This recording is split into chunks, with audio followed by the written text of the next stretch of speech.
Hello and welcome to October's edition of Cycling Weekly's Tech of the Month, where the tech team bring their favourite products from the last few weeks of testing. So this month, as usual, we're going to start off with Chris. Chris, how are things this month for you? Chris? He's unusually quiet, isn't he? He's lost a bit of weight as well, I think, isn't he? It's not doing very well, is he? Shall I go next time? Yes. Henry, okay. how are you doing? What I've got here is the Scott RC Protect jersey, which looks like a pretty standard jersey, but what you've got on the shoulder panels is a carbon ceramic material, which Scott says should stop you getting road rash when you fall off, which is a good thing if you ask me. Yeah, certainly so. Have you fallen off in this jersey? I haven't. I'm not quite that committed to my job, but Scott have got some pretty good videos. If you go on their YouTube, then you can see them sort of holding it up against the sander with a balloon, and the balloon doesn't pop.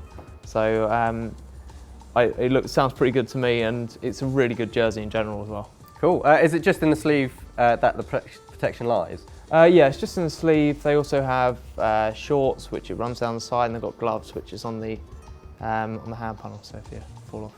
Cool. All right. Thanks, Henry. Paul, what have you got for us? Well, today I've got the mother of all pumps here. Look at it, it's enormous, and it has a few tricks up its sleeve. First of all, it's got a really stable base. Secondly, being that size, you've got a really long pump stroke.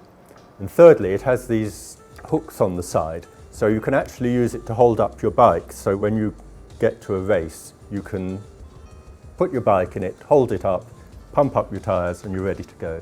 That's quite a good thing, really, because you always see people lean their bikes up on the side of the car on a slight incline. And it invariably falls off the side of your car. So yes, a few scratches. And how much is it? It comes in at 80 quid, which is quite a lot, but on the other hand, you are getting a bike stand with it.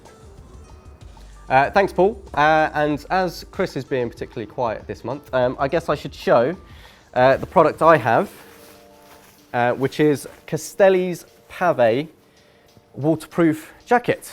And as you can see, it's got a lovely print of cobbles there.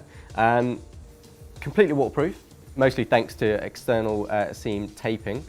It uses Castelli's the Events fabric that Castelli brings in, which is quite expensive, so it makes the jacket pretty expensive as well. So it comes out at £230, which is quite a lot for basically a rain cape. It does fold down very well. It does weigh about 180 grams, 190 grams, so it is very light. It does pack down, but the fit is extremely good, mainly thanks to the waist silicone grippers. Castelli say it should be comfortable between 6 and 20 degrees. It's quite a big range. That is quite a big range. But to be honest, anything above 15 degrees, especially on the last few evening commutes, as we know, the weather's not very good today either. And I did start to overheat a little bit. The only way to solve that was to unzip a jersey, and thus you get wet. Oliver, what have you got for us this month?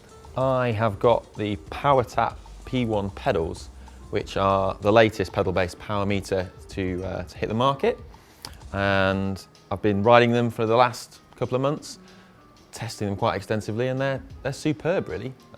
The key feature is that to install them, you just screw them in.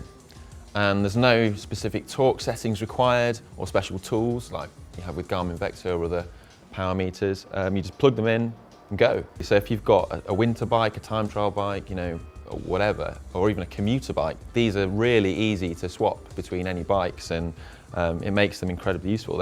I'm going to say they're the easiest power meters to swap. They are a little bit bulkier. What's the weight like? They're about twice the weight of a pair of Dura Ace pedals. And I was a little bit concerned that this might feel a bit sluggish, especially when you're going up a steep climb or something. But in practice, I never actually noticed it at all. So I'm more than happy to use these in a hill climb or something. You don't really notice the added weight once you're going. Thanks, Oliver. And that's it for this month. Tune in next time where we have some more favourite products.